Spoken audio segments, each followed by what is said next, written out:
Buen día, mi nombre es Marta Linés Méndez Salazar. Soy docente de la Universidad Antonio Nariño. La Universidad Antonio Nariño se vincula a una serie de actividades tendientes a acompañar a las familias en nuestro país. Hoy vamos a trabajar sobre el manejo del estrés en tiempos de confinamiento por el COVID. Todos hemos escuchado hablar del estrés, inclusive alguna vez hemos manifestado estar estresados. ¿Qué es el estrés?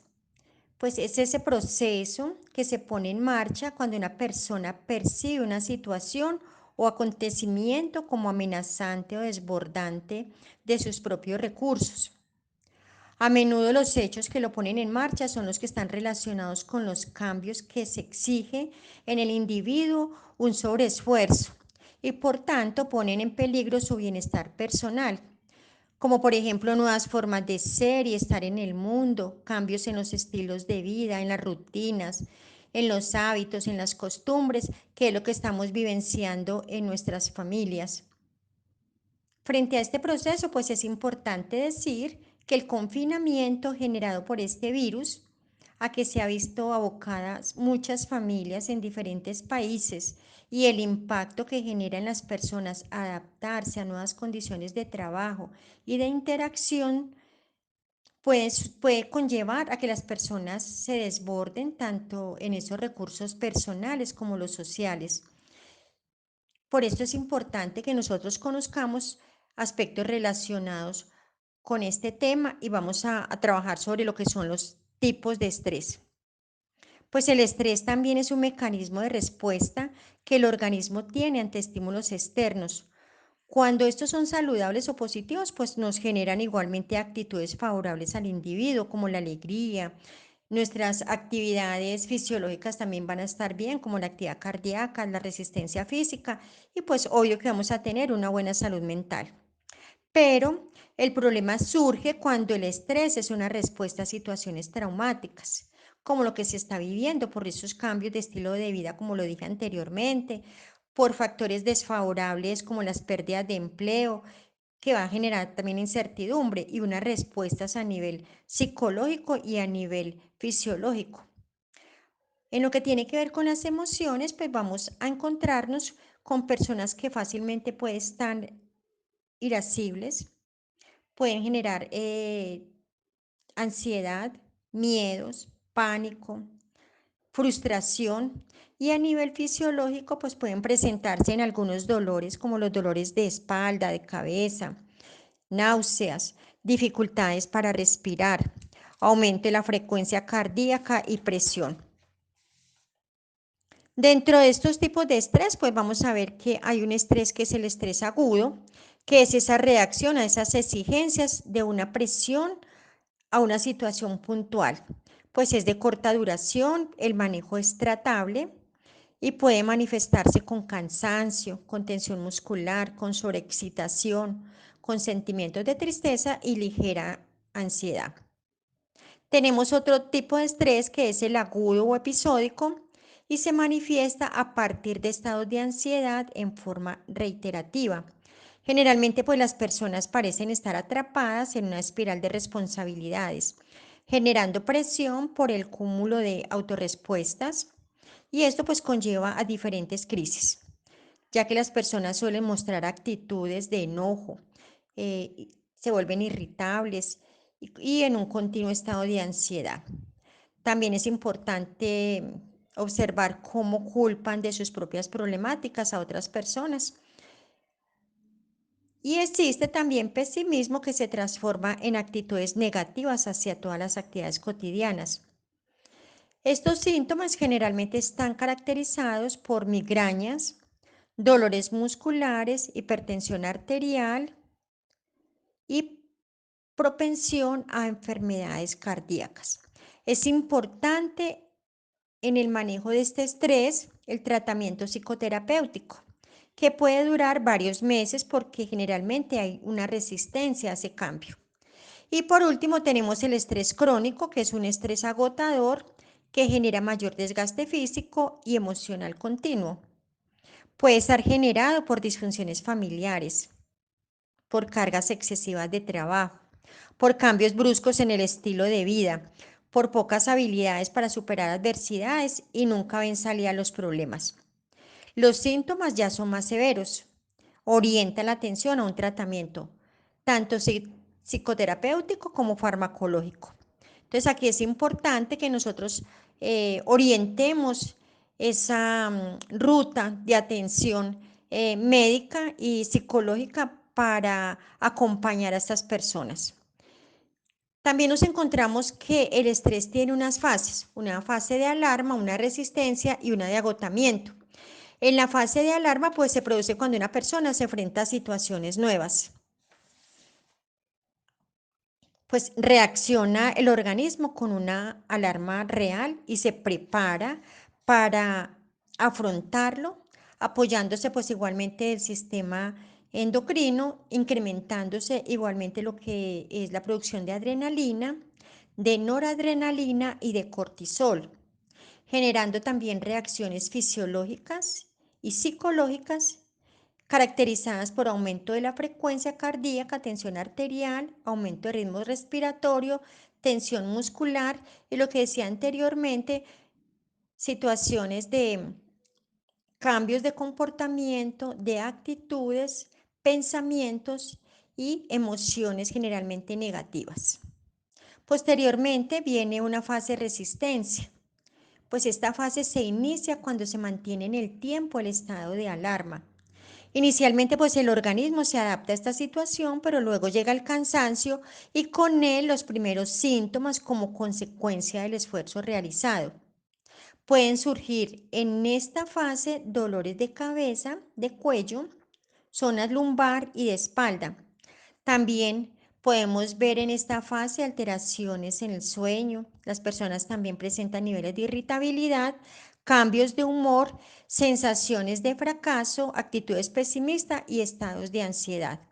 Y una tercera fase que es la etapa de agotamiento. Aquí, en esta fase, puede agotarse toda la capacidad de resistencia que ha tenido el organismo y que ha sido sometido y generando una nueva situación de alarma que se suma a la anterior. Puede inclusive afectar el sistema inmunológico. Y dentro de esos síntomas pues están las reacciones fisiológicas, cambios en el comportamiento, en las actitudes y también afectación de los diferentes sistemas como el sistema digestivo, el respiratorio, entre otros. Ya conociendo estas generalidades, sobre el estrés y las diferentes manifestaciones, ahora es importante preguntarnos cómo manejamos el estrés en tiempos de confinamiento. Pero para ello también es importante diferenciar tres conceptos. ¿Qué es el distanciamiento social, la cuarentena y el aislamiento? Entendiendo ese distanciamiento social desde la concepción de las personas que no están enfermas pero deben de distanciarse para limitar y evitar ese contacto con el COVID-19. Es generar una menor exposición al contagio y puede darse como una forma de prevención de la enfermedad. Ahora bien, hablar de la cuarentena es conocer el significado de separar y restringir los movimientos de las personas que han sido expuestas al COVID-19 para identificar si están enfermas y puede ser una persona, puede ser un grupo, puede ser una comunidad. Y es una medida de prevención de la enfermedad y del contagio. Y por último tenemos el aislamiento, que es una estrategia para disminuir el riesgo de que se propague el COVID-19 y busca separar las personas que tienen el virus de las personas que están sanas. Y ahora orientamos las diferentes estrategias de afrontamiento. Nosotros los seres humanos, algunos tenemos mayor capacidad para afrontar estas situaciones por los mismos recursos personales que tenemos y las redes de apoyo.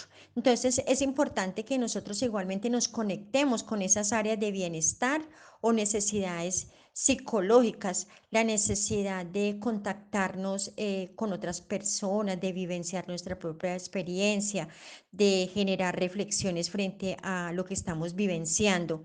Y también direccionar recursos para reducir esas conductas que están generando el problema, viendo ese confinamiento como un encierro obligatorio y no un encierro a gusto, un encierro solicitado, un encierro querido. Por eso es importante pues acompañar esos pensamientos y reforzarlos de forma positiva frente a este confinamiento y también generar sentimientos de control, expresando esos sentimientos negativos, igualmente los positivos. Es importante que nosotros generemos un contacto con otras personas y podamos vivenciar esa experiencia con el otro. También generar espacios recreativos, lúdicos y de actividad física. Y aplicar esas experiencias de estrategias utilizadas con respuestas positivas, generando un afrontamiento basado en el reto. Esto pues nos conlleva a pensar de que son momentos muy difíciles, pero que los vamos a superar y se constituye en un proceso generar esa estrategia para adaptarnos a ese nuevo estilo de vida, de comportarnos, de compartir y de vivenciar esta experiencia. También es importante afianzar esas actividades de recursos del entorno, que esta experiencia de confinamiento genere aprendizajes que nos permitan manejar en mejor forma la respiración, generar estados de relajación. Es decir, nosotros tenemos que sacar espacios para nosotros mismos en este tiempo de confinamiento, reconocernos en nuestras fortalezas y en nuestras debilidades, superar situaciones de convivencia, superar situaciones de dificultades que de pronto tengamos con otras personas. Entonces, en esa medida, solucionar conflictos y comunicarnos en forma asertiva y manejar la inteligencia emocional es supremamente importante. Esto pues nos permite integrar adecuadamente esos recursos internos con esos recursos externos.